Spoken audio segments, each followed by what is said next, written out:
on state and local government operations. We're here for only one purpose, to have a hearing on SB 114 today. My name is Frank Ginn. I'll be chairing the meeting, and based on the sign-up sheet, if anybody wants to sign up, let me know, but I've got everybody signed up here.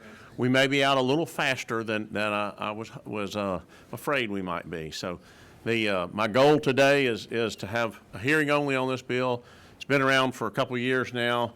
For me, one of the things that I will tell you, there'll be a lot of back and forth and questions, but this is only a hearing, so we're not taking a vote today. It is an opportunity to express an opinion, pro or against, whatever you want to do. For me, I might not be too bad on limiting some of the time on discussions, but the first person I'm going to call on is our own Senator Randy Robertson. If you would, Senator Robertson, if you don't mind, I'm going to ask you to present from over here at the podium. And if you want to bring your sidekick lawyer along with you, Mr. Riley said glad to have you here with us as well. Thank you, sir.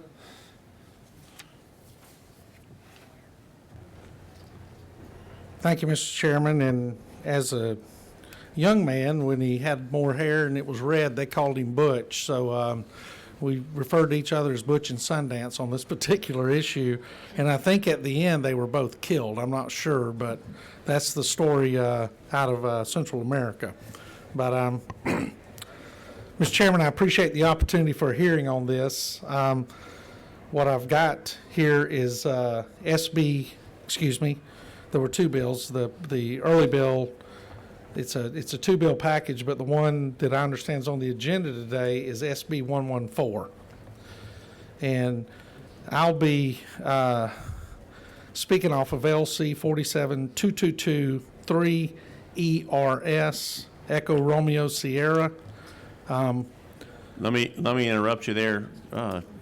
Mr. Whip said let's stay on ER because ERS was a last-minute substitution, and our Right. committee members nor myself have that. So anything that you want to tell us that, hey, this is going to change in the substitute, we'll be disseminating the substitute. I will let you know we are going to have another hearing at a later point. Yes, sir. For 113, and the changes that are addressed in this ERS substitute. Right, and on 114, I think primarily what we're prepared to do is answer questions related to 114. So I'll not go into too deep a detail in my initial testimony on 114 as far as the minute details, because I'm sure that those that are interested have gone through, and it's fairly generic when it comes up to the creation of cities.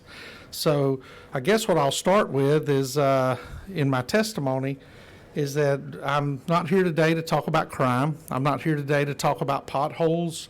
I'm not here today to discuss zoning, nor am I here today to talk about disgruntled citizens as related to the city of Atlanta. And I will say that the mayor came to my office a couple of weeks back, I think. He was one of the lucky ones. He was my second appointment for the day.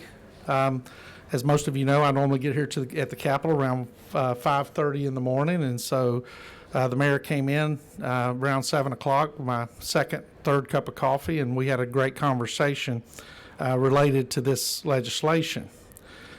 But what I'm here to talk about is the history of creating cities in Georgia. We're not here trying to catch lightning in a bottle. This is something that's been done before. It started back in the 50s aggressively with different mayors.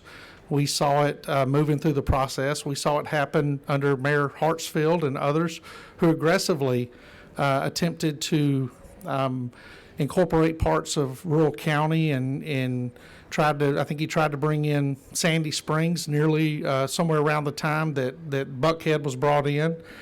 And we know all about Sandy Springs, what happened there. We know about Johns Creek. We saw the failure of Skidaway and Eagles Landing. Last year, I think this body put 5 pieces of legislation outside that allowed communities to vote on becoming cities. And I think the failure rate last year was around 80%. I think if you look throughout the history of Georgia, you're going to find a possible success rate that wouldn't qualify you to get most licenses, or certainly not go into the police academy. The numbers are not staggering of citizens going out and attempting to create cities.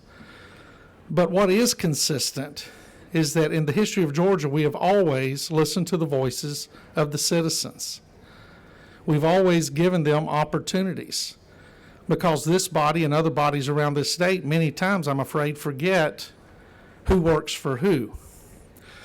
I spent 30 years as a public servant and as a servant leader in a community where I never lost sight of the fact that I worked for 200,000 citizens. Not just those who voted, but the people who lived there, the people who got up every morning, went to work, the people who went out into the parks and played, and those individuals who, through their sales tax and other means, paid my salary. And I appreciated that fact. And as elected legislators, we continue to fall in that same line. We don't get to sit up here and be kings over the 11 million people that live in our state. We are actually servants to those 11 million people. And when those individuals get together in groups and they ask for certain things, we listen. And I dare say they aren't the ones that we see each and every day standing out in the hallway. They're the people that not only put us into office, but they also pay our salaries. So when I was first brought into this mix a couple of years ago, I did not carry the legislation last year. What I saw at the 2 meetings I attended were a few hundred people who wanted to have their voice heard. That's all they wanted. Now, there was all kind of rhetoric around the issue, some of the rhetoric coming from those individuals and some of the rhetoric coming from other groups and from inside of local governments. And I never looked or thought about that rhetoric. What I looked and thought about is the fact that there are a group of citizens who are asking to have their voice heard, period. The next question I had is there a process to make this happen? And looking back at the history of Georgia, talking to experts such as my friend Mr. Riley here, I realize there are experts out there that understand this process much better than most likely anybody in this room. I think currently the person that I recognize in the room that has county and city experience is you, Mr. Chairman. And so I think, between you and Mr. Riley, I think we can get to where we need to get to. SB 114 is just a piece of legislation that calls for the incorporation of the city of Buckhead. And I know that there'll be individuals who will say, well, Senator Robertson, what we're not doing is we're not annexing anything into something, we're de-annexing something out of something. And that's not an impossibility any more than creating a city out of a rural part of the state is. I happen to live in a city that's unincorporated. If the residents of that community wanted to incorporate, I would support their right to do that fully. And then I would campaign against the incorporation. Because even though I don't agree with them, I agree with the fact they have that right. They have the right to stand up, they have the right to be heard, and they have the right to have their day at the polls where we elect. And I say the people of Buckhead have the same thing, the groups that are asking to have this opportunity to do this.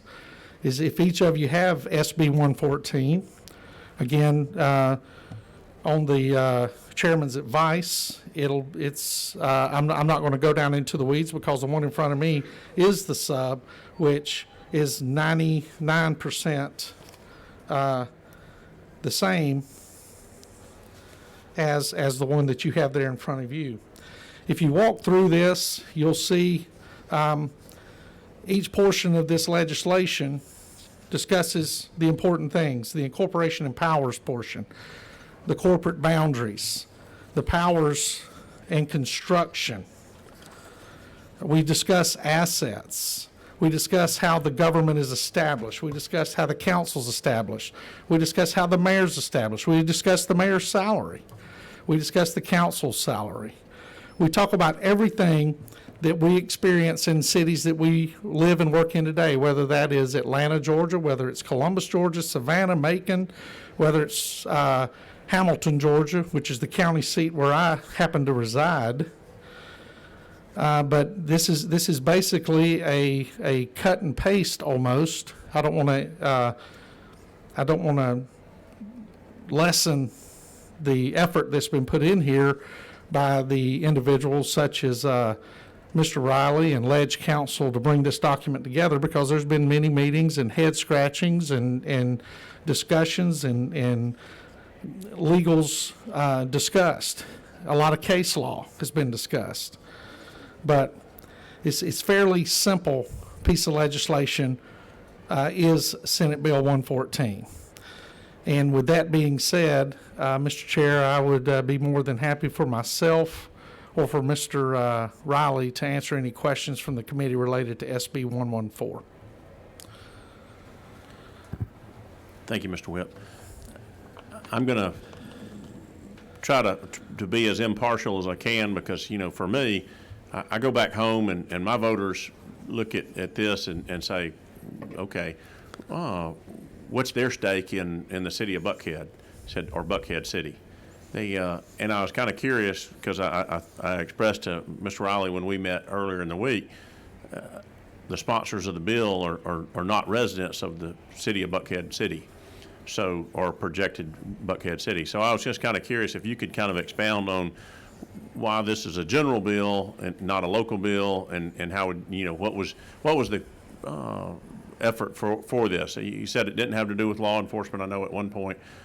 Tell us a little bit more about that background, because, you know, and I will say that I was as frank as Frank could be with our new Mayor Dickens with the City of Atlanta. I told him last year, I said, hey, welcome to the new job. If you don't do something to address the crime in the City of Atlanta, including Buckhead, I'll be the first person that's signing on to a bill to incorporate the City of Buckhead and do that. So for me, give me a little bit more background on why you brought the bill in that area. Thank you, Mr. Chairman. Mr. Chairman, I think you know, and we've had these discussions on the Senate floor, the Constitution of Georgia lays out what the requirements for a city are.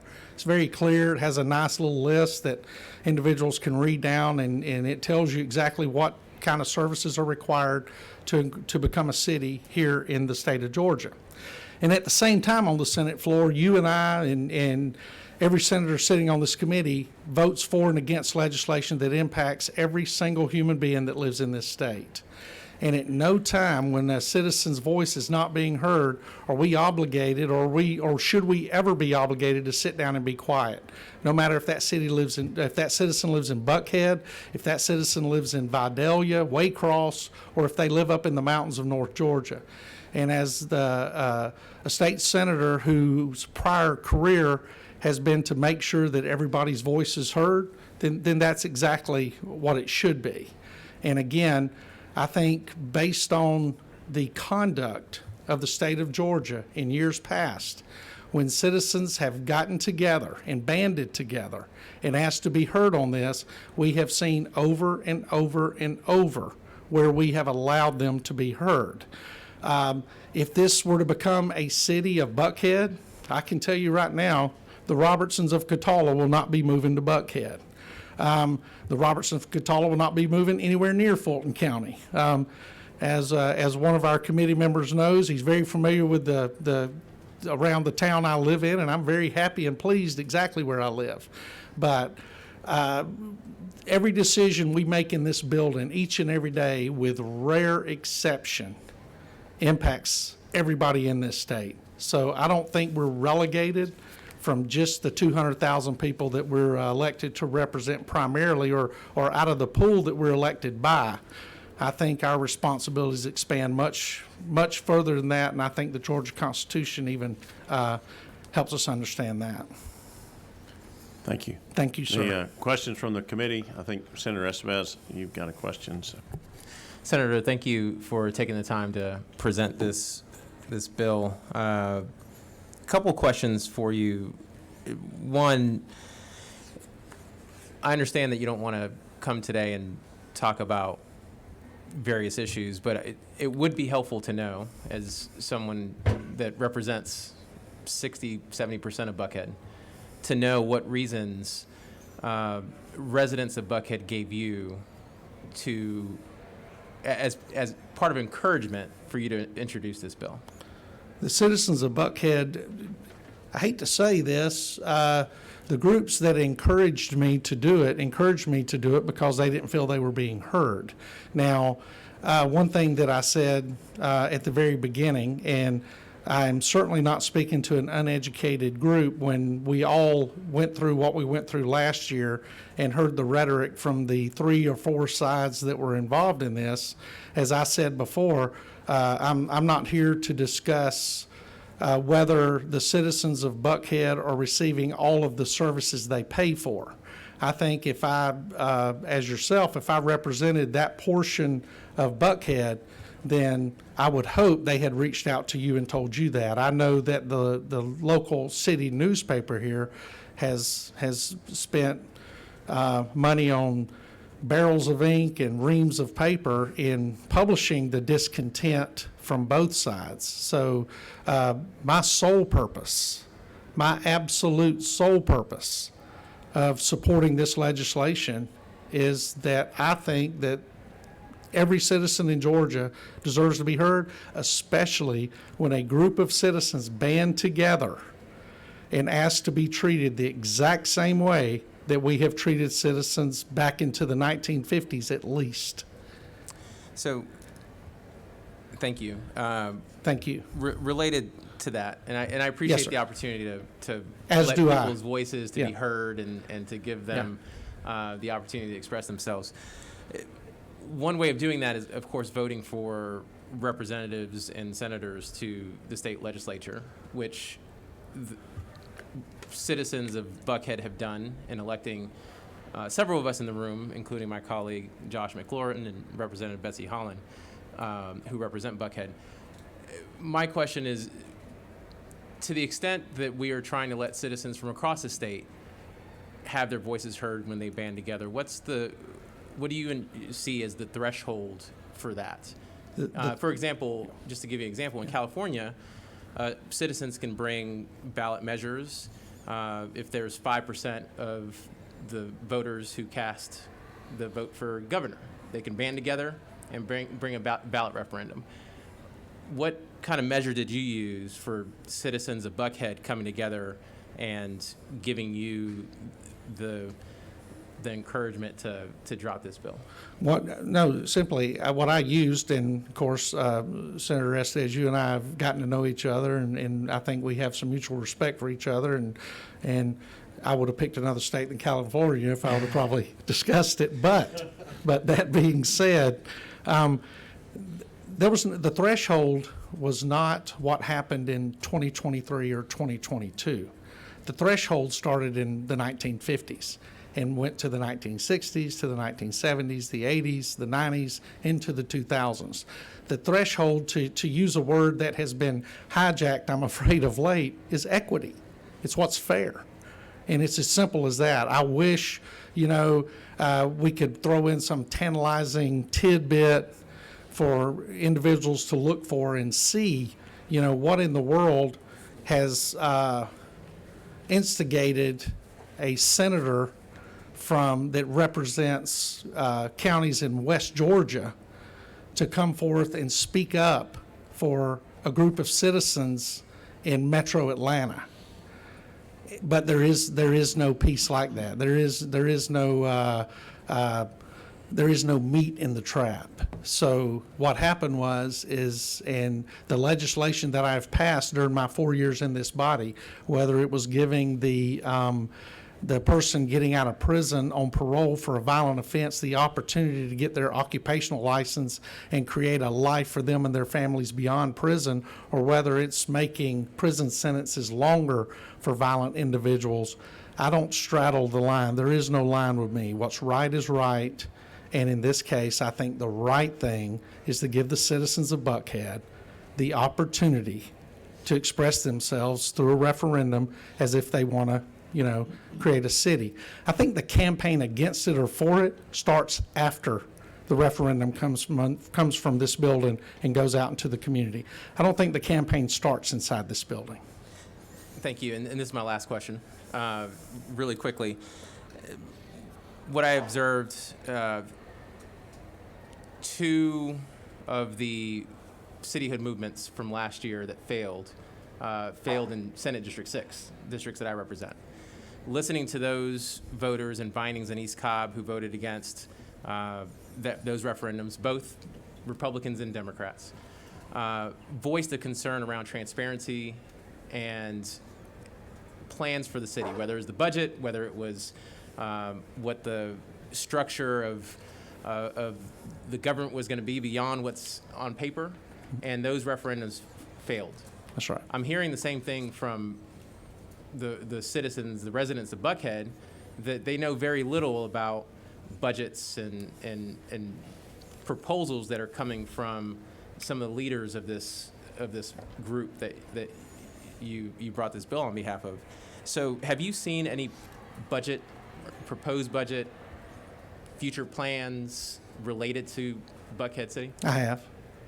And when do you think those could be shared with the residents? As soon as that legislation is presented, that legislation has been written and prepared.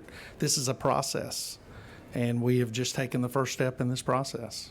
And are you able to share that with the representatives that represent the neighborhoods in Buckhead? I think the legislation, once it's presented, is out there for everybody to view, and I think I think the individuals who have worked so hard on that, and again, the expert sitting here next to me has done a tremendous amount of work on it, down to the most minute level. But the good part is he didn't have to start 100% from scratch, because as I've said before, we have been doing this. Look, I was born in 1962, which makes me 60 years old. This was going on before I was here, just to give everybody a geez, if he's that old, this has been going on for a long time taste. So what we're not doing here is we're not reinventing the wheel. The processes to do this are a lot less complex than some people may think. But I would never step into a piece of legislation that I didn't think the homework had been done. And so I think the individuals who are promoting this in this group, those that are in the tough positions to make things, I think they've done an exceptional job. And I'm talking beyond, again, the rhetoric and all this, because the campaigns, I think, start after the referendum has passed out. Not under this building, not under the Gold Dome.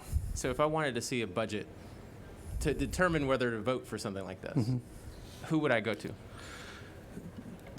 So and to turn the question back around, so you would feel comfortable if today you could look at a budget? I would want to see a budget. Okay. Doesn't that mean I would feel comfortable? No, I'm saying you think there should be a budget today.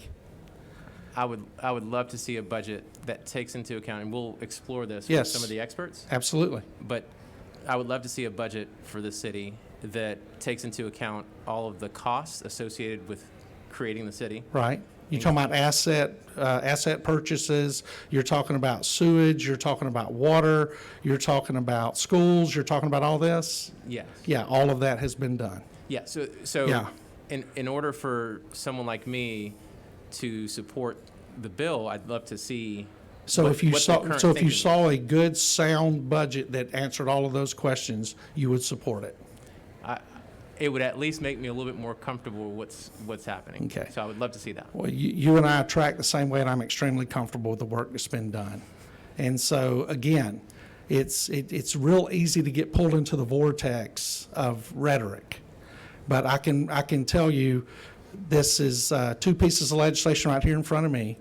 There's other legislation that follow this that fit together perfectly, that creates a city, a functioning city, a city that has a mayor, a city that has a council, a city that has a budget, a city that collects taxes, a city that pays out, cities that contribute to enterprise funds, cities that meet their bond debt, cities that do everything the city of Columbus does, the city of Atlanta does, the city of Macon, the city of Savannah, the city of Augusta, and the city of Athens. It does everything that every other city does.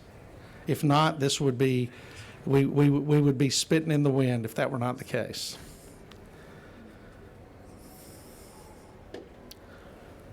Thank you. I appreciate you. Yes, sir. Thank you. Thank you, Mr. Whip. Thank you, Mr. Chairman. Mr. Riley, do you have anything you want to add at this point? Speak about your home I'm Bill Riley, and I have been a part of a number of startups of cities and cities that didn't work either. I was with Mr. Willard Representative Willard when he wrote the original legislation for Sandy Springs, and we aided him in that and did edits on that, and we've been going after doing it ever since. I started the city of Sandy Springs, Johns Creek, Milton, Peachtree Corners, Brookhaven, Chattahoochee Hill Country, Dunwoody. There may be a couple more that I can't remember right now. And I've been worked with a lot of groups that didn't ultimately get cities. But to answer your question, Senator, part of the process that has always been a part of this in the legislative scheme that was established before Sandy Springs was that you had to have a study, and there had a financial feasibility study, and there is a feasibility study on Buckhead that does go through sources of income, and it's a very conservative study, but if you would like to look at that, that would be, I think, where you would find the most, I don't know the word, they are distanced from any side or participation, but they only work at the behest of the legislature to try to give the legislature an accurate snapshot of whether or not the city would be feasible and it could support itself. And that's what I would add to this.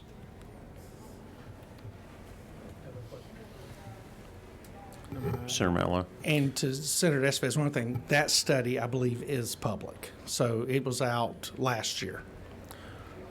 Would you mind sharing a copy of that with the committee members? I don't think any of our committee members. Yes, have sir. that. I'll work with the group and get that. Yes, sir. Yeah, Senator Mello, you have a question? My question was both for you, Senator Robertson from the 29th, as well as Mr. Riley. You said you are the author of Sandy Springs, which predates my time in the Georgia General Assembly. But in talking about Sandy Springs, the population there is about 107,000. What would be the population of this proposed city? Come over here. Senator, this isn't really my part of the expertise, but I believe it's around 100,000. Sandy Springs was about probably at the point in time it started was right at 100, maybe a little over. Johns Creek a couple of years later was in 88. They're probably at 100 right now. They're generally all the same size cities. So my question in relation to that, this is also going to be a weak mayor form of government, I understand the way it reads? It's going to be a city manager form of government. So weak mayor. Well, the mayor has some powers, as you know, as a legislator and a politician. The politicians tend to have as much powers as they can get. I'm sorry. Let me answer. Be direct. Is it a strong mayor form of government or No, a weak mayor form of government? It's a weak mayor form of government. A city manager form of government is a weak mayor form of government.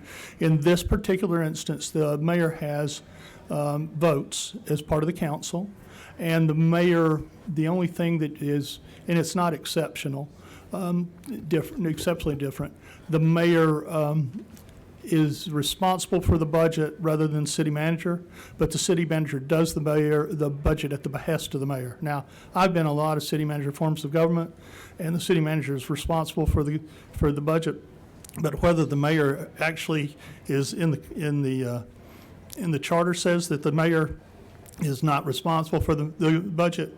I've never seen one where the mayor didn't tell the city manager how the budget was going to go, and I would refer back to the chairman on that. I think that's why you also have council members to make sure that you talk about equity and interest, but if the mayor is the sole discretion of the budget, that is by virtue of dictatorship, not a democracy, where those representatives of those potential councils don't have a voice in that budget. And in comparison to Sandy Springs, my question is, why is the salary $225,000 for a startup city in comparison to all the other cities that have been created? The salaries of those mayors, which are weak mayor form of governments, are not in comparison to that. You just answered your own question. Use the word startup. That salary is only for the first term. and And then it it goes drops, then it drops. To 175,000 after Compared, that. right, compared, and if you look at how mayor salaries are established primarily throughout the country, it has a lot to do with the resources, the cost of living within that particular city, and to put the mayor comparable within that city to encourage the right individuals to run for office. And the former city government you're talking about, the former city government that Mr. Riley was just talking about, is the exact same former city government that exists in Columbus, where you have a mayor who, the city manager is responsible for getting the budget, for pulling the budget together. The mayor presents the budget. The mayor does have the ability to move money within the budget, but the ultimate decision of passing the budget rests with the city councilors. The city councilors can make recommendations. They can vote to remove. They can vote to lower here, add money there based on the requirements that the budget need to be balanced, and then there's the vote. I've always been very careful about using the weak word in there because I think the determination of the weakness and the strength between the mayor and the city manager depends on what day it is and what the subject matter is. Because the mayor with enough council votes can terminate the city manager. The city manager cannot terminate the mayor as far as employment. So it's exactly the form of government I think that you and I have experienced around the state, where you do have a mayor and a city manager that work together. But the salary, in researching salaries of mayors, there are several factors that come into that come up to that point. And if you look at it in a city of 100,000, and I think the initial is, what is it, did you say 200 and? 225,000. Yeah, so it's $2.25 per citizen within that geographic area, and then after that, that drops. And if you look at the city of Atlanta itself today, where the mayor comes in and it is not a startup, a fully functioning city, I think the latest on the mayor there is just a little south of 200,000 until it's raised again. This right here, the above 200,000, is for the initial establishment of the city under the first mayor. So the city of Atlanta's population is roughly approximately about 300,000, you would say? 400,000? I trust you on that. 500,000 people, 500,000. And the city of Savannah, our total city population is about 160,000, and our mayor only makes about $65,000. They just voted to raise their salaries.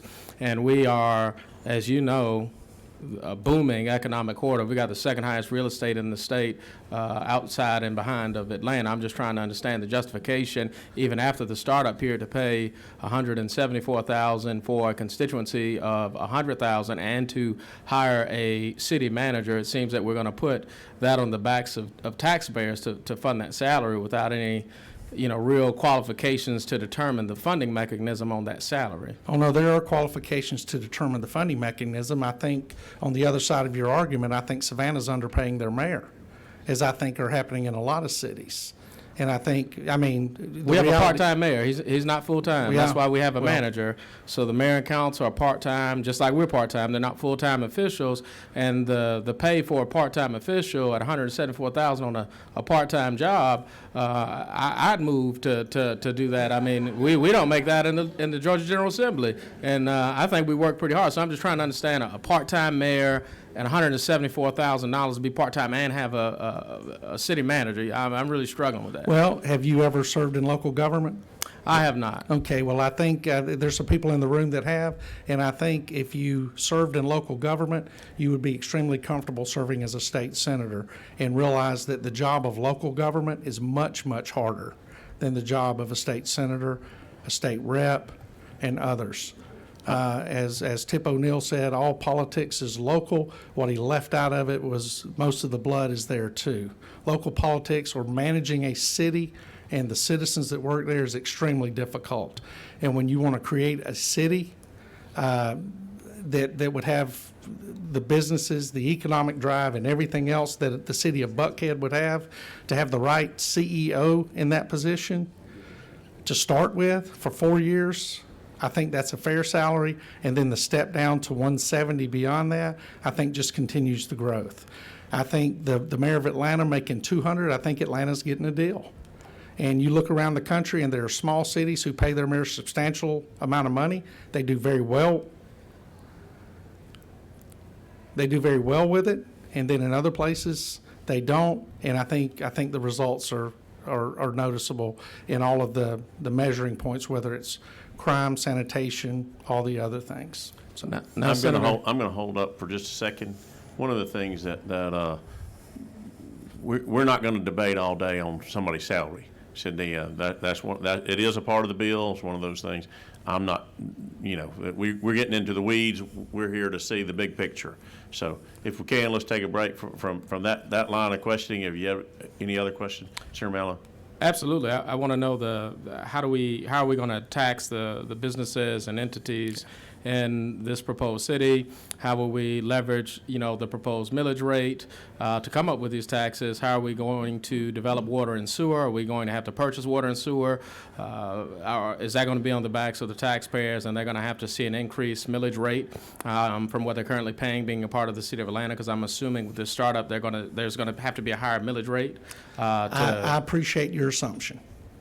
It's not true, but I appreciate the fact. And it's like I said, a study's done. Everyone will get a copy of the study. The piece of legislation in front of you today is the piece of legislation that's there. All of the questions you're answering have been asked and discussed throughout this process. And once we move through the process, your questions will be answered. But I cannot stand here and debate legislation with you that is not in front of you, that you could direct me to a line and I can answer the question. But I assure you that those questions have to be a part of any question when we talk about how the city's going to be structured in the details. What you have is a general outline, and all of those in-betweens have been asked, and they will all be answered as we go through the process. And I expect you to hold me accountable for that. Thank you, Senator Absolutely. Robertson. Thank you. At this time, I'm going to change our pace just a little bit. If y'all don't mind, if y'all will just have a seat right there. Yes, sir. I'm going to call on a couple of our folks that have signed up to speak on this. And I believe the first one up here is Doug Shipman, with President of the City of Atlanta. So, Mr. Shipman, if you don't mind, grab the microphone up there, and we'll let you present to us. And I'd like to keep your 3 to 5 minutes, nothing real long-winded. Be happy to, Mr. Chairman. Thank you for allowing me to speak today. I am Doug Shipman, the President of the Atlanta City Council. There are many reasons that I and many of my colleagues oppose this legislation, but I just want to focus on 2 key themes. One is that I do not believe that this legislation helps address Buckhead's challenges and opportunities. Leadership and resources are fundamentally what residents want addressed. And we are addressing those challenges in Buckhead and across Atlanta. I came into office a little over a year ago, as did Mayor Dickens, as did 6 new members of council, 2 returning. A majority of council was new, and the mayor was new. That new leadership has focused on the challenges of Atlanta and the challenges of Buckhead. And what have we seen? Crime is down. Graduation rates are up at our partners at APS. Unemployment is at an all-time low, and we have secured many major economic wins and major events on the horizon. We have tremendous momentum. We need to grow the pie with that momentum. We do not need to divide it into smaller pieces. I would also say that all of us are committed to addressing Buckhead's challenges, and they are the same challenges that we face across the whole city. See, when I move across the city, I get asked about Buckhead from all parts of the city, because Buckhead is a part of Atlanta. It is a part of the entire city, and people across the entire city care about it. And I think that that's what you've seen over the last year. The second point I want to make sure that we all understand is that I believe that this is actually a very bad policy move for Georgia. I would remind this body that when the Eagles Landing referendum was happening in 2018, Moody's said that if it were to pass, every single municipal bond in Georgia would go on negative watch. I would also argue that the entire financial credit system in Georgia would be under negative pressure. We have structured our city and state finances in a certain way. And taking Atlanta, which is the economic engine of the region, which is the economic engine of the state, and destabilizing it reputationally, financially, operationally, will ripple throughout all cities and across the state. And I also believe that this precedent would be attempted across the state. It would probably be attempted across Atlanta if it were to go forward. It would potentially unleash a cascade of these kinds of movements, which would destabilize financial planning and financial assets. Finally, I would just say that as I've talked about this, I think that the people who really want to see us take this policy live in Charlotte, and they live in Dallas, and they live in Nashville, and they live in Miami. They want us to do this because they would use it as a way in which to compete against us when it comes to things like the World Cup, when it comes to things like headquarters being relocated, when it comes to innovation centers being placed in our region. They would say, look at what they're doing to themselves. You should come. We have seen them already do this in other ways. Economic growth right now is fundamentally tied to innovation and a smart and diverse workforce. And I would urge us all to look at any policy that would call into question our commitment to innovation, to workforce or development, or to diversity, because that is why Atlanta and that is why Georgia is winning, because companies and people see that we are committed to those values. This would reframe Atlanta not as a city that works across our lines of wealth and race and religion to solve our problems, but the one that turns to a policy of division to try to address them. I believe that we're better working together, we're stronger being together, and I would ask this body not to allow this policy to go forward on behalf of the city and on behalf of the state. Thank you, Mr. Chairman. Thank you, Mr. Shipman. Are there any questions for President Shipman? Senator Estevez? Thank you so much, Mr. President, for being here. Two questions. One, can you briefly talk about the trends that you're seeing related to the concerns that all of us have, not only in Atlanta, but across the state, related to crime, public safety in the city? Sure. Over the course of the last year, we have made major investments financially and politically in public safety. We have invested in police officers. We have invested in a precinct in Buckhead. We have invested in take-home car program, the first time that we have ever done that in the city of Atlanta. We have invested in recruitment. We've invested in housing for our police officers, and we have seen retention rates go up.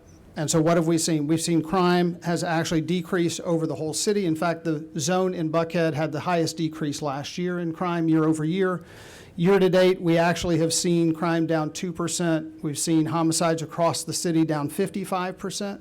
We've seen rapes down 67%. We've seen assaults down 16% year to date. So it's something that has been a key focus. It's been a key focus of council. It's been a key focus of the mayor. And I think that we're starting to see those results. And last question here is, I appreciate the desire to give citizens a voice within Atlanta, particularly within Buckhead. Can you talk about your support within Buckhead and what you're seeing from the folks that have supported you, and including elected officials that represent Buckhead? Sure. So I'll give you a stat and then I'll give you a quick story. The stat is there are 3 districts of the city that primarily would make up the new geography. I personally got about 80% of those votes, and I was very vocal that I did not believe that we should go forward with a Buckhead City referendum or with Buckhead City. That was one of the key things that I campaigned on. And so I got the support of the vast majority of voters that in fact would be in these boundaries. The story is I knocked on hundreds of doors myself. My campaign knocked on thousands in Buckhead. We held dozens of events, and I had the same phenomenon. Somebody'd ask me the question, I'd tell them my position. They'd say, good, I don't support it either, but I think my neighbor does. Then the next day I'd go to someplace nearby, and they'd say, oh, good, I don't support this, but I think my neighbor does. And finally I said, no, I was at your neighbor's house yesterday, and they don't support it either. I think that this is not something that is widely supported, and it's not something I get asked about very often. I get asked about the things that are happening, traffic, potholes, crime, the fundamental things that we should be doing at the local level that we are doing and we're addressing, but I don't get asked about this very much as a policy solution. There are none of my colleagues that have come out in support of this. Most of them have come out against this, and I don't know of anybody who actually represents the city of Atlanta at the state level who have come out in support of this either. Thank you. Thank you. Senator Steele, you have a question? I do. Thank you, Mr. Chairman. Thank you for being here, sir.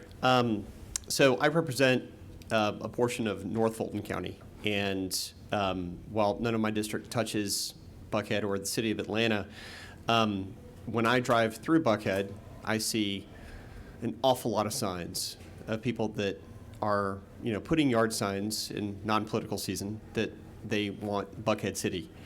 For all of the I think and it feels or anything else like that, has the city of Atlanta conducted a professional survey, questionnaire, something to get real poll data to see where the citizens that will be affected in those 3 districts feel about this? So I have not conducted a poll to that question. I have seen polls conducted by others that have shown that the majority of citizens do not support it, but I haven't done those polls, so I cannot speak to them. The city of Atlanta has not conducted a poll in and of itself. There are likely others in the room that may speak today that actually are ones who have been the generators of that data. But the polling that I've seen suggests, just like the election results suggest, that the vast majority of people don't support it. But I haven't done a poll to be able to tell you with certainty on that data. Okay, thank you. Thank you for your comments, Mr. Shipman. Thank you, Mr. Chair. Next up on our list is Erica Long with Atlanta Public Schools. Is Ms. Long here?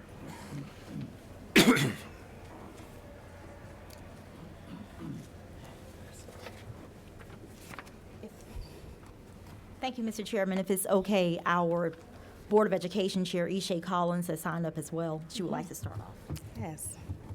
Thank you. Thank you, Erica. And good afternoon, Mr. Chairman and members of the community.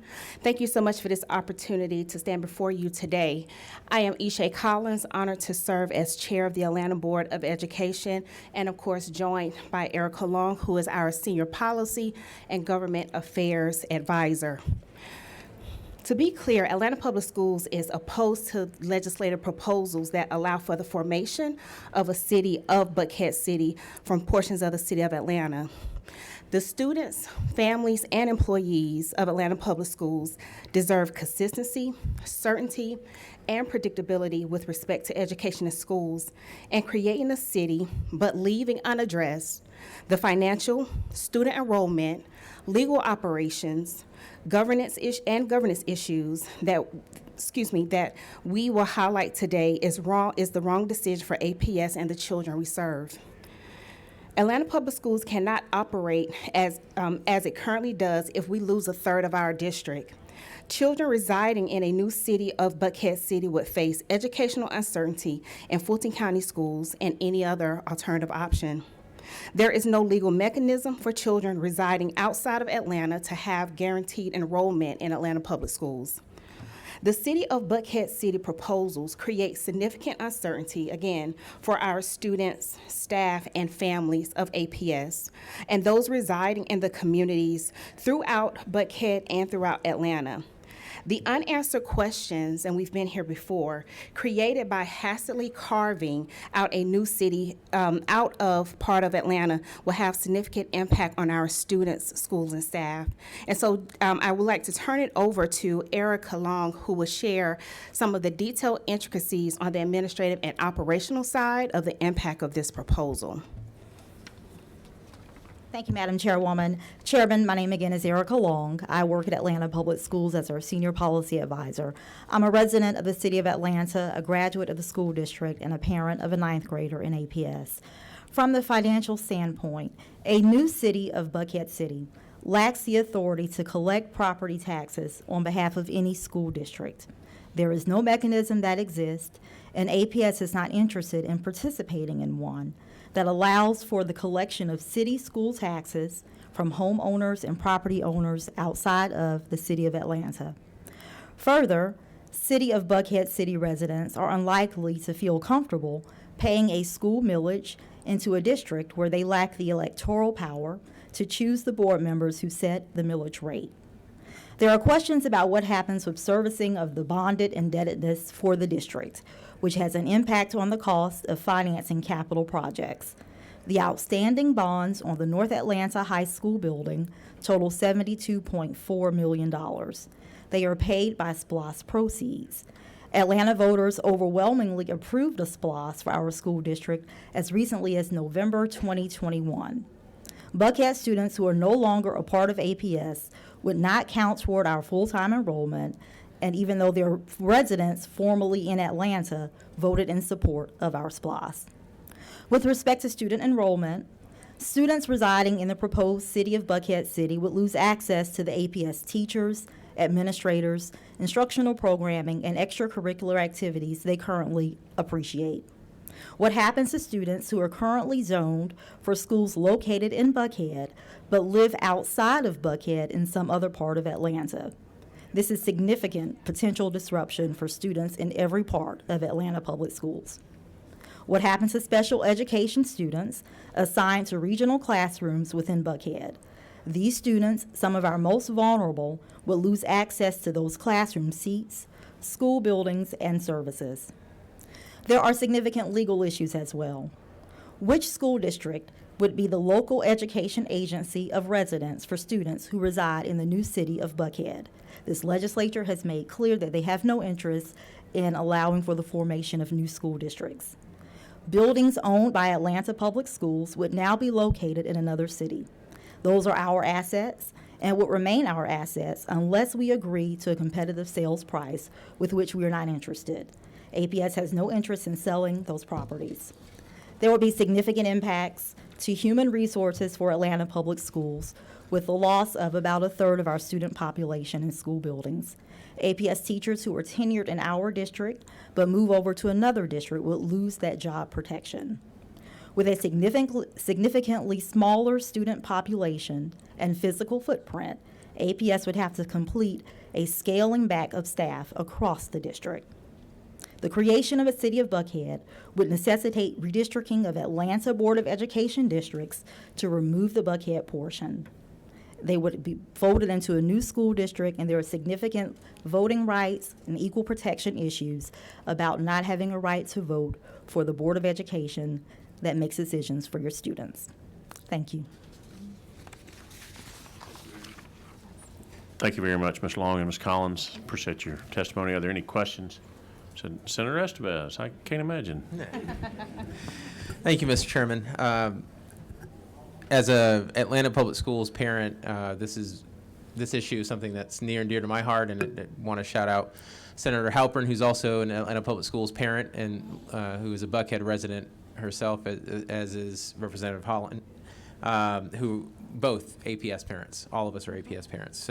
So the impact on APS is something that is very real for us.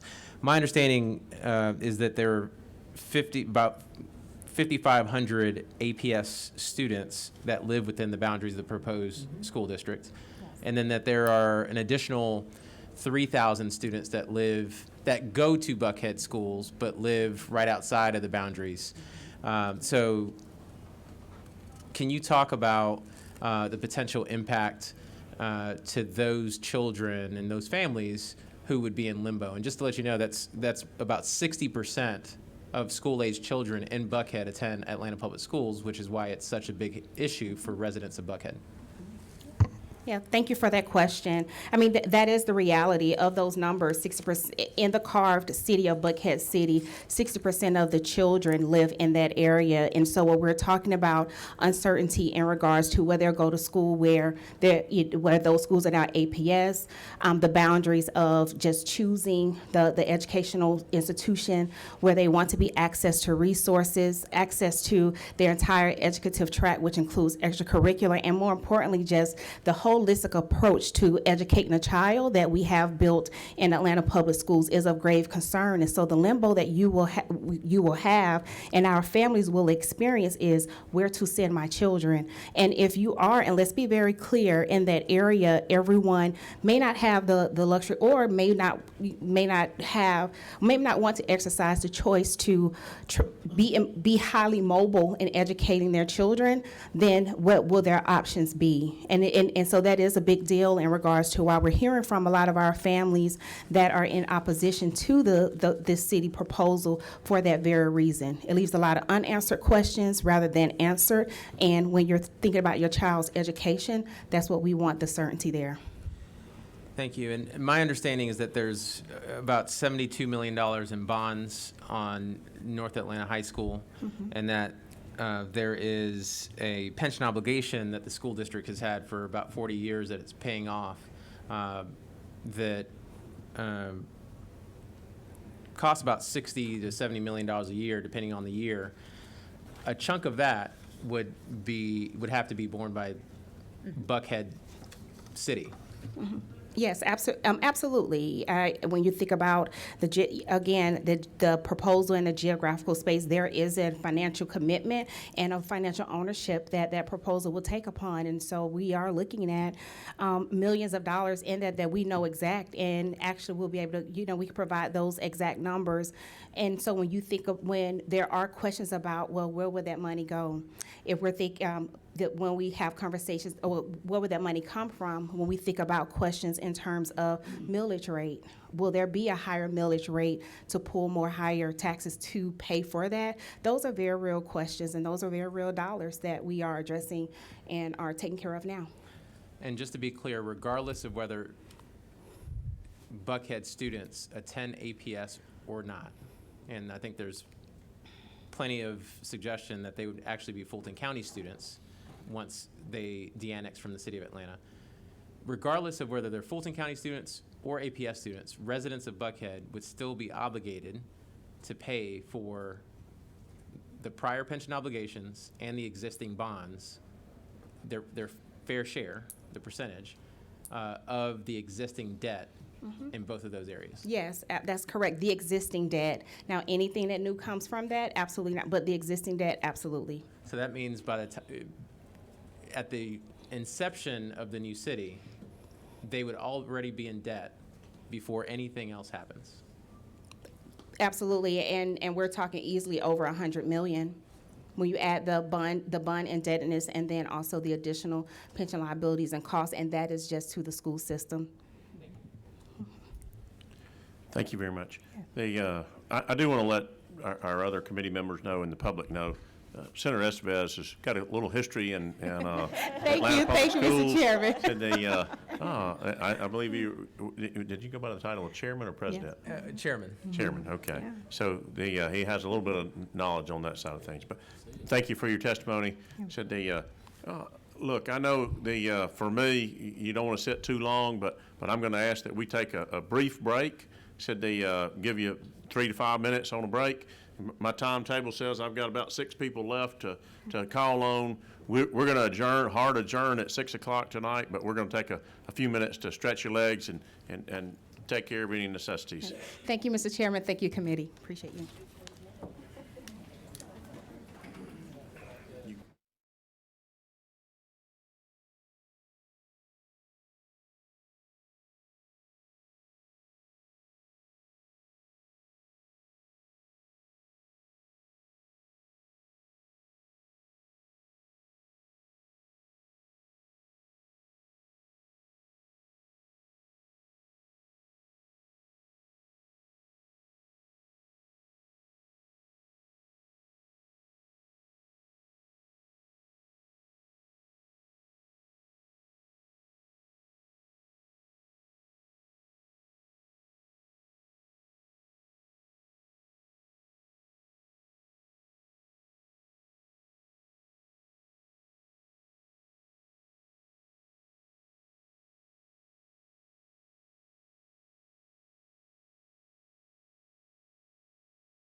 And I think he's the city slicker lawyer, if I remember right. That's right.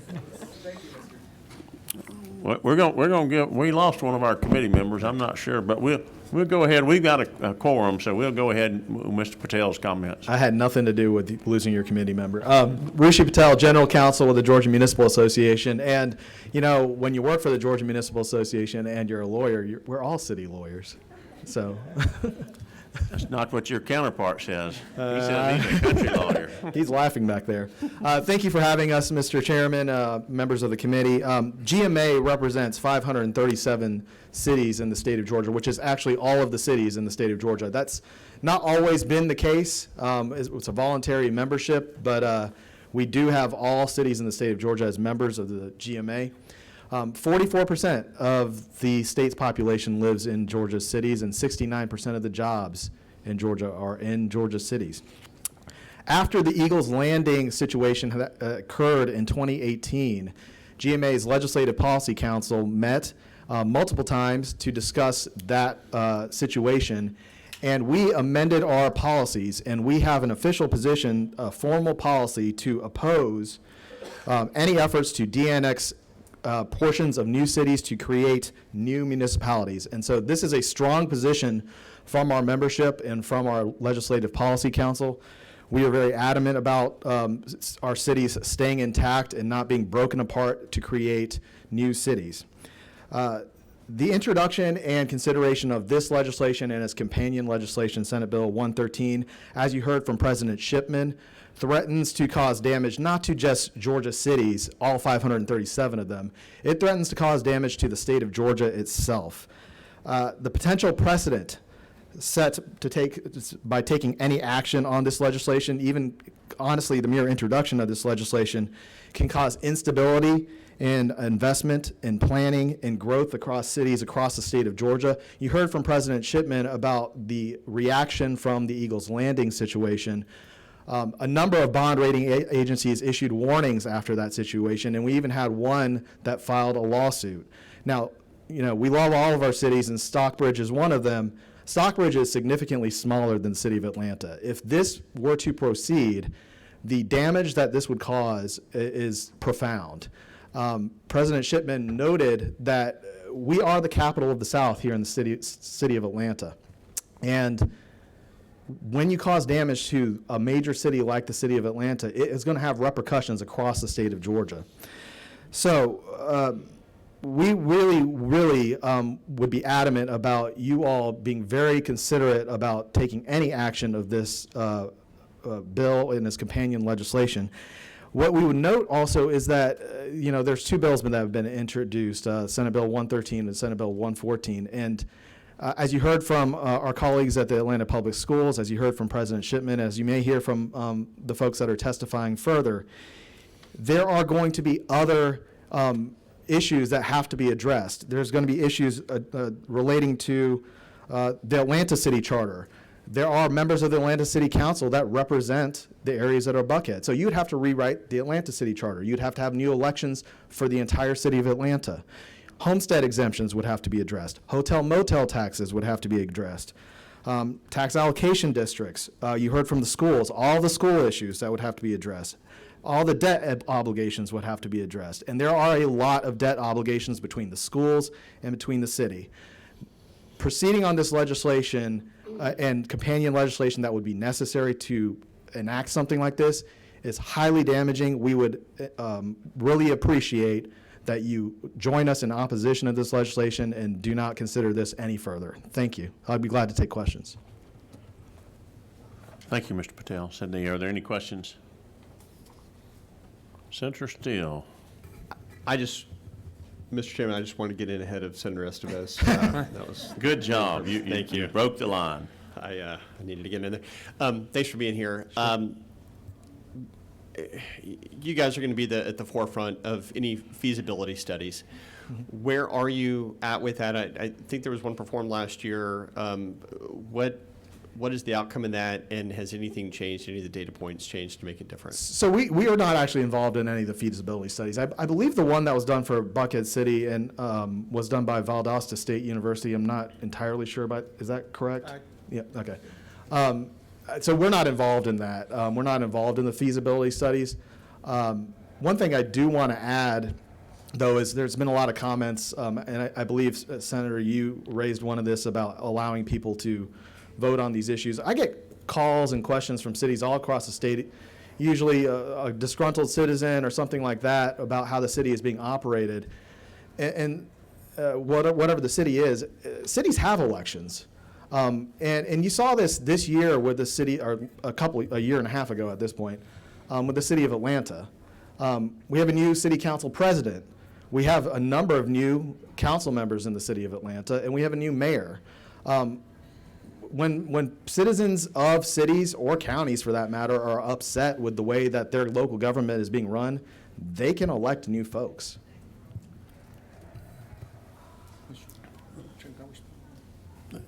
Senator Robertson, you have a question? Just real quick, I worked for a large city for about 30 years, and you're absolutely right, people can do that. And I do, with all due respect, think that's just an attempt at grabbing, low-hanging fruit. I think we all understand that. What do you think about policy and procedure? If a policy and procedure is followed, and we know practice can become policy, do you feel that it's important in cities that they be consistent in how they operate, or do you think that each day they can change how they operate and one day do it this way and the next day do it that way? Well, I think most cities try to be consistent with their policies. I've found that cities that try to flip things back and forth tend to cause issues. I would say that, the city of Atlanta is obviously the largest city in the state of Georgia, and there's probably dozens, if not hundreds, of policies that apply to the city of Atlanta. Some may be followed consistently, some may not be. I can't answer Well, that. I think you and I agree that policy and practice must be consistent, not only to be comfortable for the citizens, so that they can measure and plan for whatever they're doing. Sure. I think it's the same way for the employees. And I think it's an obligation for the city to be consistent in how they treat their citizens and their employees. I also think it's consistent, and would you agree that the state should be the same way? That the state should be The consistent? state should be consistent in how they treat the citizens of Georgia.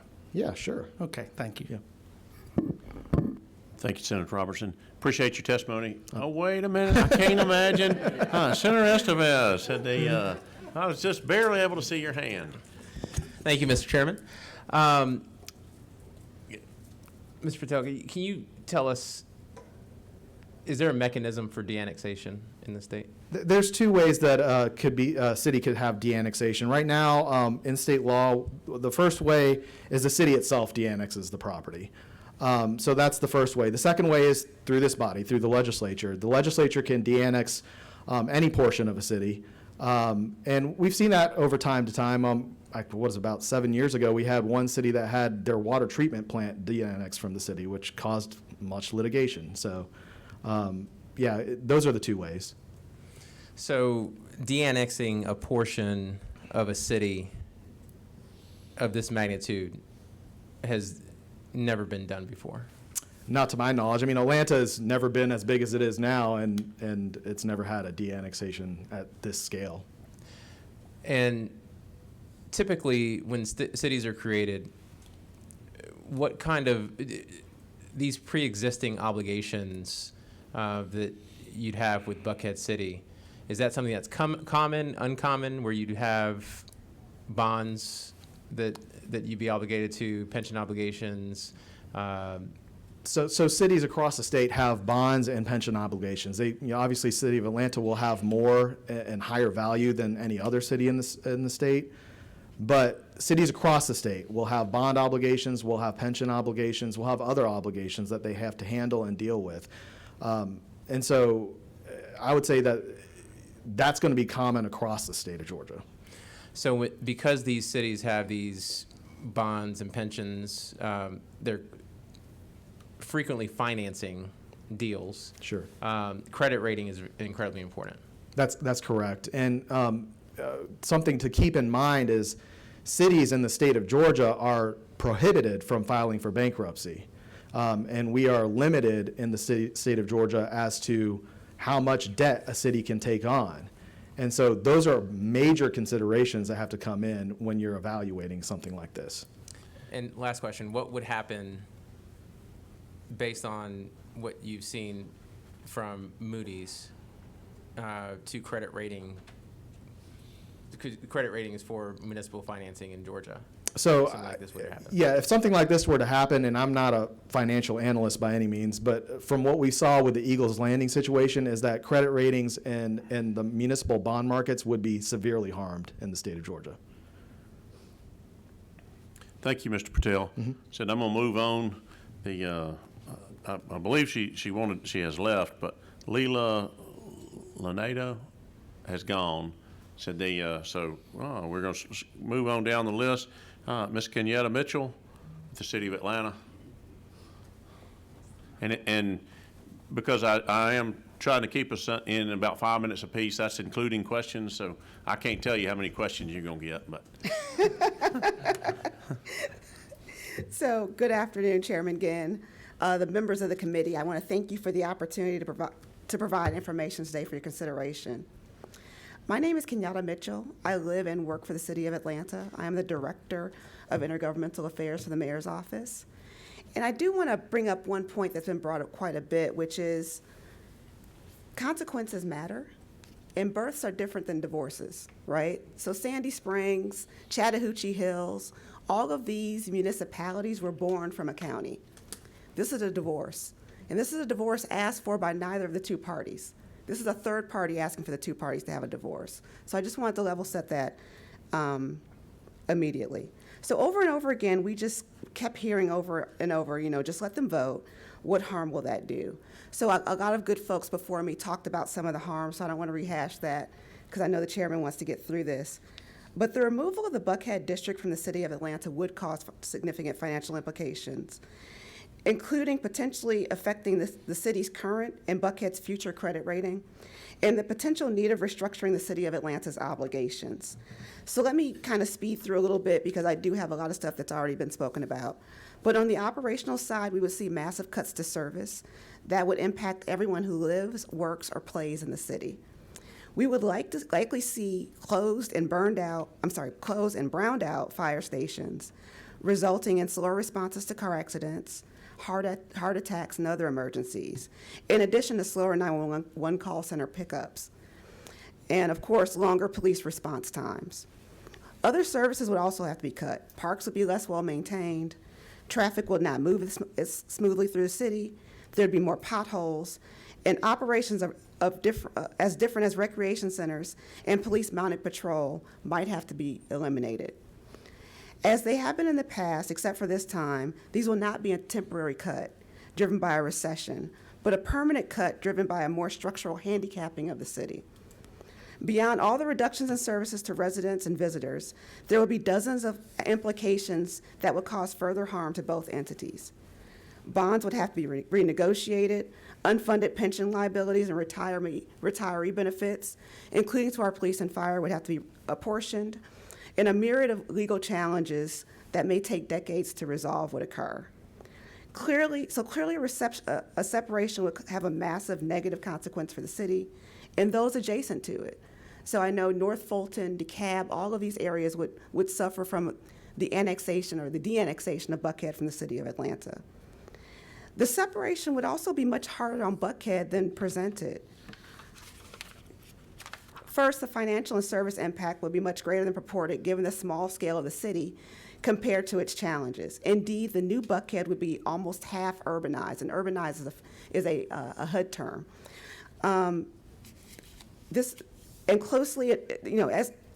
And connected closely to a very dense city, leading to costs similar to Atlanta, more similar to Atlanta than to Roswell. For example, this year, our nation has experienced multiple mass casualty events throughout the country. A potential city of Buckhead City, in combination with normal other activities of the police in this at least half urban environment, would require a scale and peak of a much higher 911 center than currently modeled by separation advocates. Indeed, imagine a shooting's impact on the 2 employees that the KB Advisory Group's feasibility study assumed. You would be working a given shift on a 911 center. They would be overwhelmed with answering phone calls as radio dispatch does and not be available to take other calls. A woman in labor or any other normal emergency would not be dealt with in a timely manner. Secondly, the current analysis ignores the startup costs and the infrastructure purchases that Buckhead would have to make. The laughable amounts assessed for the city assets would surely cause a multitude of lawsuits from the city as well as from Wall Street, who finance the projects. In short, a debt incurred by Atlanta may not be able to legally be transferred to another entity, especially one without a bond rating. This could cause debt holders to request the debt to be paid in full upon transfer, creating additional burdens on both cities. Finally, it is crucial to note that from available evidence, there is no indication that public safety would improve if Buckhead left. Yes, more police can and should be added, though Atlanta could do this faster and cheaper on its own than a Buckhead or other parts of other cities. But criminals do not respect boundaries, and those coming to Buckhead to commit crime, as well as those who live there and commit crimes, are unlikely to be materially deterred by a dozen or two more officers on a given shift, especially since any Buckhead arrests would go through the same challenged Fulton County judicial system, and more critically, the downward spiral of separation could cause for the rest of Atlanta, along with the deep resentment of the targeted at Buckhead, along with the deep resentment targeted at Buckhead, such separation would drive. This would only increase the risk of crime, more than offsetting any gains from a larger force in Buckhead. A better investment of money and time would be addressing the root causes of crime everywhere. Thank you, Ms. Mitchell. Thank you. Senator Robertson. Hey, Ms. Mitchell, it's good to Yes. see you again. Good to see you too. Now, I think at the beginning when you were talking about the financial aspect, you said that you didn't want the referendum to go forward because you believe that any mention of Buckhead City, any effort to do that would impact the financial stability of Atlanta. It would. Do you feel it has? So we don't know. That's the wonderful, Okay. the thing about economic development is that you don't know who does not consider you, right? Okay. You don't So- know the I'm sorry. Right, please. I'm sorry. So I was just wanting to ask that. So this past fall, I think it was this past fall, Atlanta issued $400 million in additional bonds, right? I assume so. Okay, do you know if the credit rating was different than it was in previous years? Are you aware of that? So we do right now have the highest credit rating that we've ever had. But of Okay. course, it was also, Wall Street assumed that this was a table topic. Okay, so assumptions of the financial market would determine what the bond ratings would be then? I think maybe Assumptions a are better one word- portion of that. So there are many portions, obviously, financial stability, longevity of debt, et cetera, et cetera. Right. No, I understand all of that, but obviously with the $400 million, the debt rating or the credit rating was comfortable enough. Wall Street was comfortable enough with it, even though with Buckhead in the wind still. And I'm sure Wall Street they do actuarials like everybody else, and they try to figure out down the road what's happening. And this certainly wasn't dead. But do you know? And I know you and the mayor and I have met. Do you know if candidate Dickens or Mayor Dickens has met with the group that wants to break away and divorce, to use your words, use my words. the city of Atlanta? Yes, ma'am. Do you know that? He Has he sat has. down and met with them? So I do know that we've had a town hall meeting in Buckhead. They were all there. I won't say all of them. Many of them were there. They asked questions about crime, and he answered those questions. Okay, and this was with the group? This was so we didn't segregate the group. This was Okay, with so y'all had Buckhead. a town hall meeting in Buckhead? And the folks who advocate for separation were Right. there.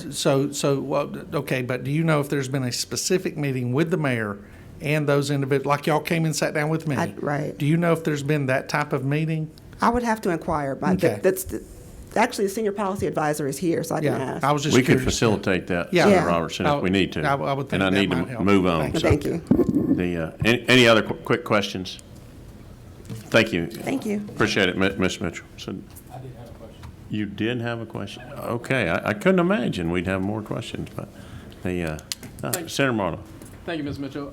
My question is just simply, what would the scenario be created with the creation of a city and certain property owners that decided that they didn't want to be in the new city and decided to go back to the city of Atlanta, what type of scenario would that be? Because as sure as you have de-annexed and created a city, those can opt out and go back as well. What type of situation would that be? Will we be in this potential ebb and flow of redrawing and redoing? Yeah, so we're seeing that with Mableton, right? So Mableton, obviously, this is a different scenario because Mableton was an unincorporated area. But you have folks who were drawn into the city of Mableton.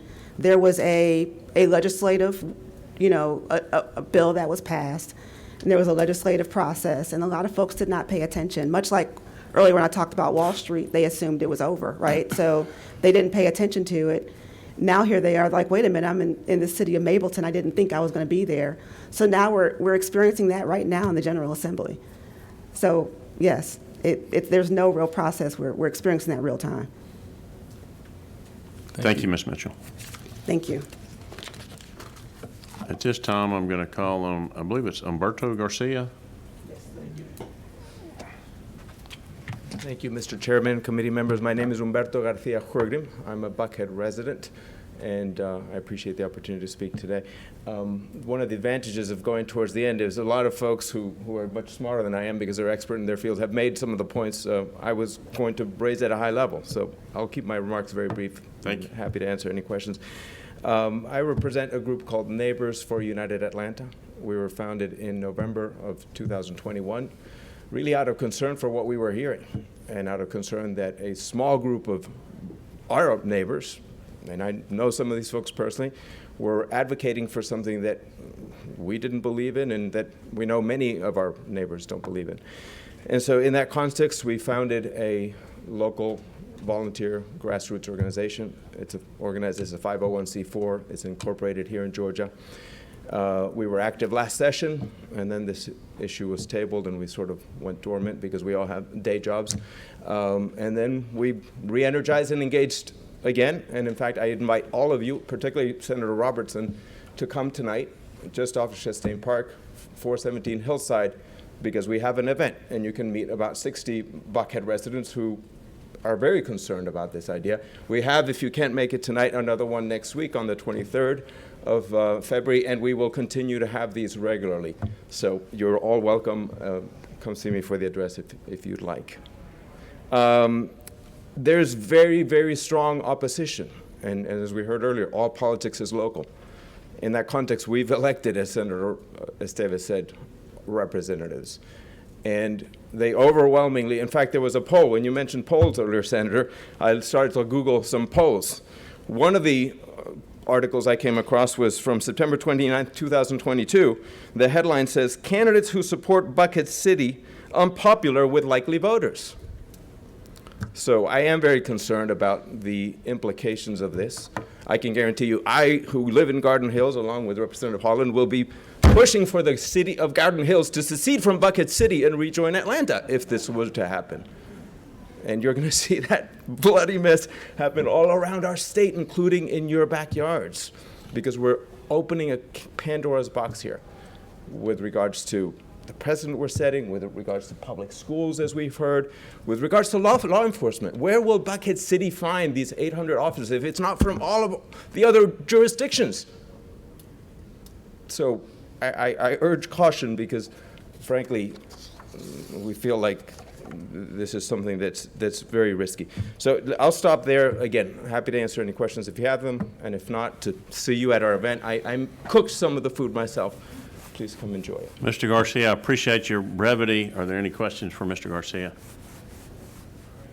I can't imagine, said the Sarah.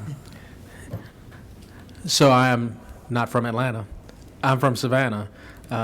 Leave the address, and I'm going to come and meet with the folks. Thank you. Because I have to stay in Atlanta. That's 4 hours away, so I can't drive back You're home. welcome. Love to have you. Thank you, Senator. Thank you, Mr. Garcia. Appreciate your comments. Thank you very much. Coming down, we're getting closer to the end, folks, so hold on tight. Mr. Edward Lindsay with Denton's. Good evening, Mr. Chairman and members of the committee. I'm Edward Lindsay. I'm from the law firm Denton's. I also represent the group called the Committee for United Atlanta. A little bit of background about me. I was born in Buckhead, born at Piedmont Hospital. Went to public school in Buckhead, went to Northside High School. Chose to come back to Atlanta after all my education and spending a bit of time in another city. Chose to raise my children and get married here in Buckhead. Chose to, once my children, Elizabeth and I became empty nesters, and we downsized, chose to buy a house here in Buckhead, right off of Phipps Boulevard. And I can see the brand new Nobu every time I walk out my front door. So I have a lot of deep roots in Buckhead, and I'm a big supporter of Buckhead, and I'm very proud to have represented Buckhead for a decade here in the General Assembly. This was an issue that every once in a while some members of my constituents would come and talk to me about. This was an issue that I was told that by my predecessor, Mike Egan, that a few people would always come back and want to talk about. And my answer then and my answer now is that there are always issues with a big city, and there's always issues that we need to be dealing with and we need to be actively dealing with. But those issues are always better issues when we work together and we go and we fight City Hall together rather than we start dividing. And certainly before we commit what was talked about earlier than a divorce. If I can just take my few moments to sort of address a couple of the points that have been raised. First off, regarding de-annexation. That has historically been local legislation. Not just local legislation, but it's always been before local legislation drafted and put forth by local representatives. Even in the situation of Stockbridge and Eagles Landing, that was de-annexation that was called for by folks representing that particular area. We've never had de-annexation taking place here in Georgia, local legislation being advanced by folks who do not represent that particular area. My friend, Senator Robertson, said, well, look, I want to just provide a right to vote, and I appreciate that. But 2 points. Number one, as everyone here knows, we're a representative democracy, meaning that we send people to the General Assembly to look at the particular issue and decide whether or not it's a good idea or not, particularly whether or not it's a good idea to put it on a ballot.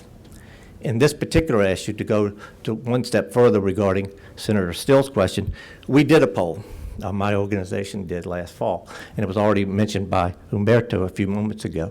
But to sort of go a bit more detail, what we'd asked was a simple question: whether you would be more or less likely to support a candidate, whether or not if they supported Buckhead City. And overwhelmingly, the poll showed that you would be less likely to support a candidate who supported Buckhead City. These were representatives running for State House and State Senate representing Buckhead.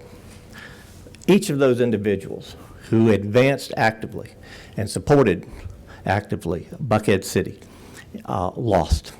As a matter of fact, they lost by a higher margin than the statewide Republican candidates, for instance, who were silent on the issue of Buckhead City. So we showed both in our poll and in the reality of the elections in November that Buckhead City issue was a negative draw. So to answer your question, Senator, yes, there was a poll. Not only that, but the outcome in November confirmed what we saw in the poll.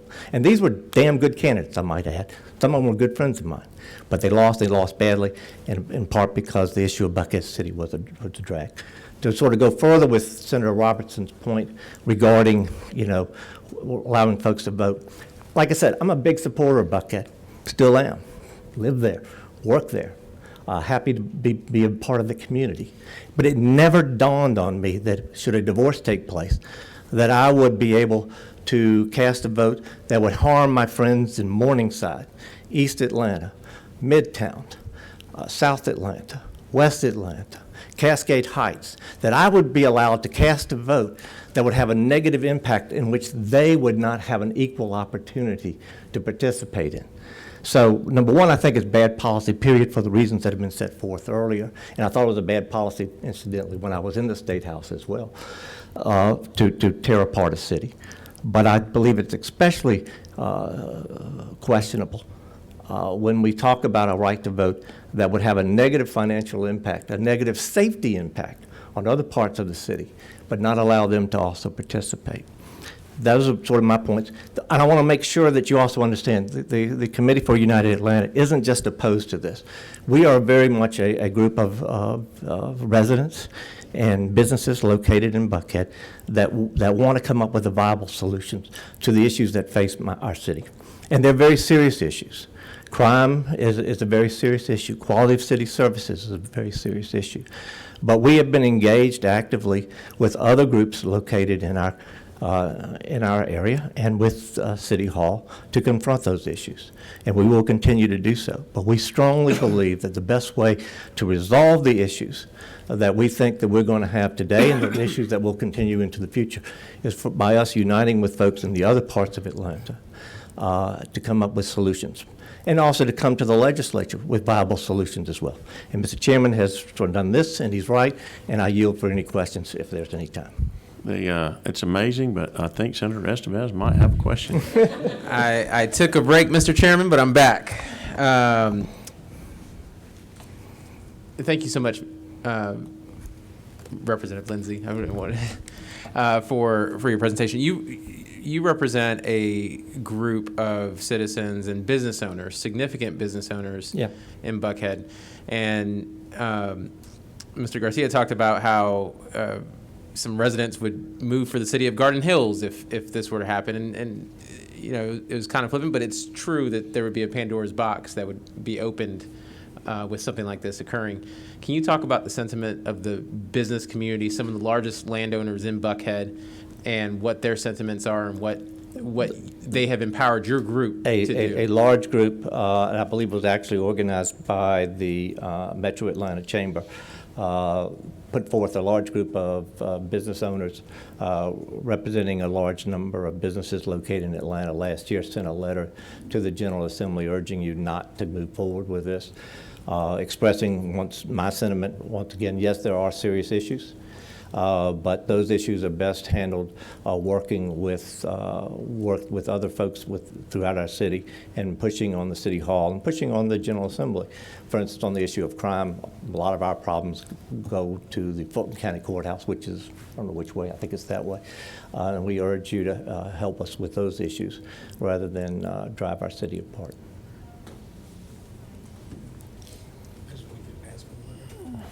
I think Senator Marlowe has a question. I just want to ask if you could supply the letter that was sent last year. I served in the House of Representatives along with two of my colleagues to my right, and I'm sure I don't remember getting a letter in the House about it, and we're new to the Senate, so it would help us to have a copy of the letter that you're referencing. I'll be happy to, and I'll because of where I am, I will not speak as to whether one chamber or the other was better based on my 10 years experience. Good answer. Thank you, Mr. Lindsay, for your comments. Thank you very much, Mr. Chairman. And to round us out tonight, said Mr. Courtney English with the mayor's office in Atlanta. Mr. English.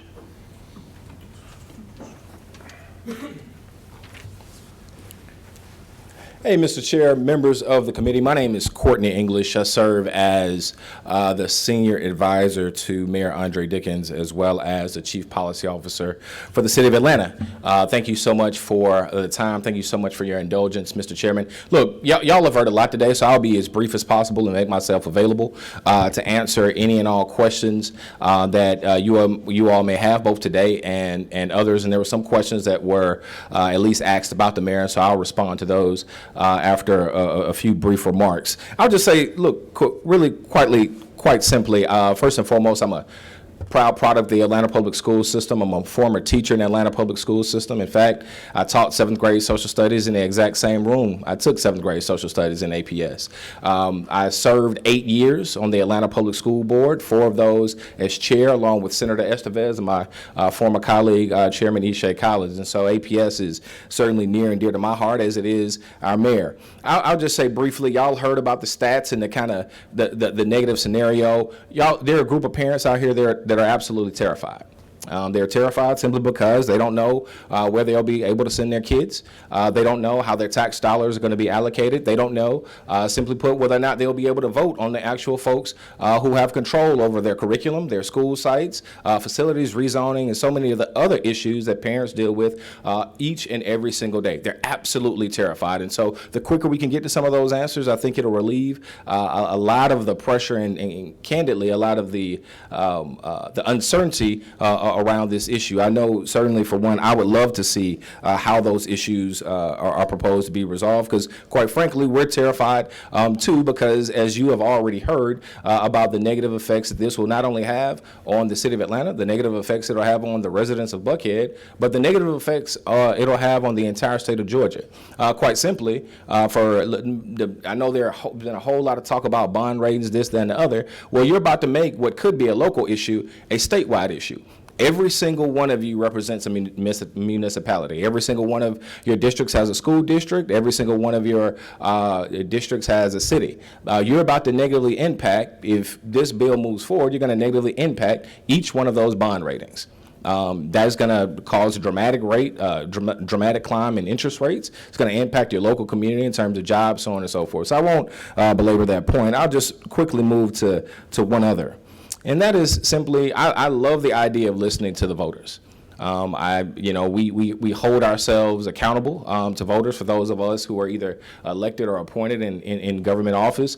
Ed Lindsay just talked about every single person who supported Buckhead City lost their election. Not only that, every single person who, if they won their election, they actually lost, in terms of a statewide election, they actually lost the city of Buckhead. So indeed, listen to the voters. Every single public poll that has been issued has overwhelmingly demonstrated that the voters in the city of Atlanta, within the Buckhead district, do not favor the creation of a Buckhead City. Every single one. The most recent one, I might add, was at the end of last year that just got released, was done by an independent body called Livable Buckhead. They contend that things in Buckhead are generally on the right track. Things on the right track in terms of crime, things on the right track in terms of service delivery, things on the right track in terms of our ability, or the mayor's ability, to govern this city effectively. That's a long-winded way of saying let's stay on the right track, so to speak.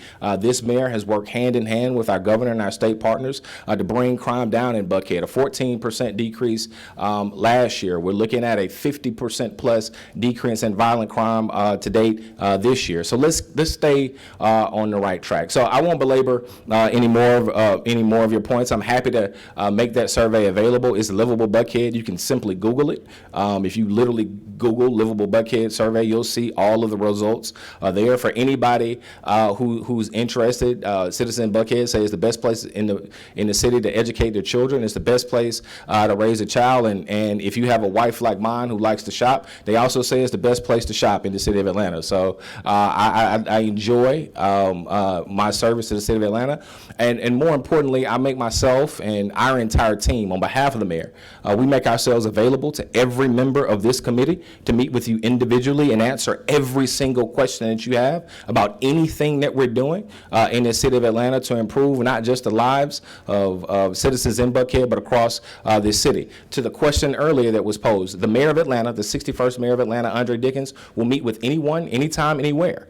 We welcome that conversation. And so we look forward to engaging with, again, any of you or on this issue or any others that are important to you. Thank you so much. Happy to take any questions. Thank you, Mr. English. I believe you've roused a question or two. Said, Senator Robertson?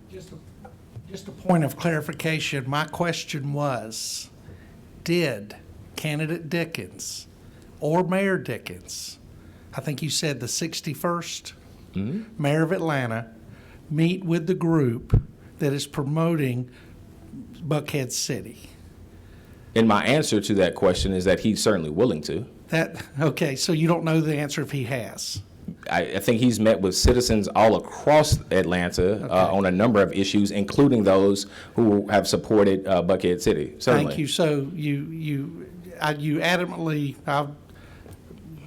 said he'll meet anywhere, anytime, anywhere, and I assume you said directed to my question, and my question was, has he met with that group? And look, I understand we can go in any group and there's going to be a sprinkling of this position, sprinkling of that position, everything.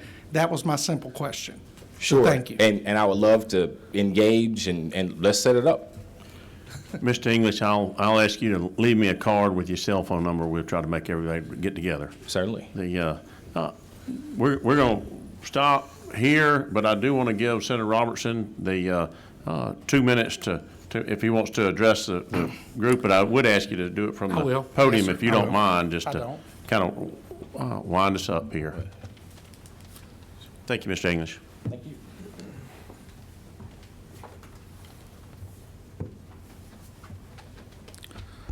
Thank you, Mr. Chairman. I apologize. I was communicating with my wife. We're getting ready to go to a funeral, and the last person I want to make angry is my wife. So, Mr. Chairman, I want to thank you for this hearing. I heard all of the concerns of everybody that came up here about the schools, about the financials, about everything. And all of those have been looked into, and solutions have been found for each and every one of them. And I'll say it again, including the schools. One of the senator, when he served on the school board, had the opportunity to become familiar with certain mechanisms and things within the Atlanta school system and other things. As I stand up here again, and while I appreciate all the speakers, I do not step back away from my responsibility to represent any Georgia citizen who feels that they are not being represented. And I will continue to do that. I think the chairman knows me well. He and I have fought side by side on many issues, and occasionally we find ourselves on opposite side, and I think our win-loss record's pretty even. But the thing about it is I do not take my service to my district and to the citizens of Georgia lightly. I don't enter into the fray without making sure that the quiver is full. And so I look forward to further discussion. Again, if I lived in that community and this opportunity arose, I can't tell you I would vote for the city of Buckhead or not. That's not what it's about. It's not about Senator Randy Robertson's opinion of whether there should be a Buckhead city or should not be a Buckhead city. What it's about, Senator Robertson, is that if we have a policy and a procedure in the state of Georgia that we have followed since the 50s, then I want someone to come and tell me why now we changed that policy and procedure. And I'll be happy to, I look forward, moving forward, Mr. Chairman, to getting that answer. And I do thank you again and the entire committee. Thank you, Senator Robertson. At this time, said we're going to adjourn our meeting here. It was a hearing only, said there is no action to take. I appreciate everybody's indulgence for today, and we stand adjourned.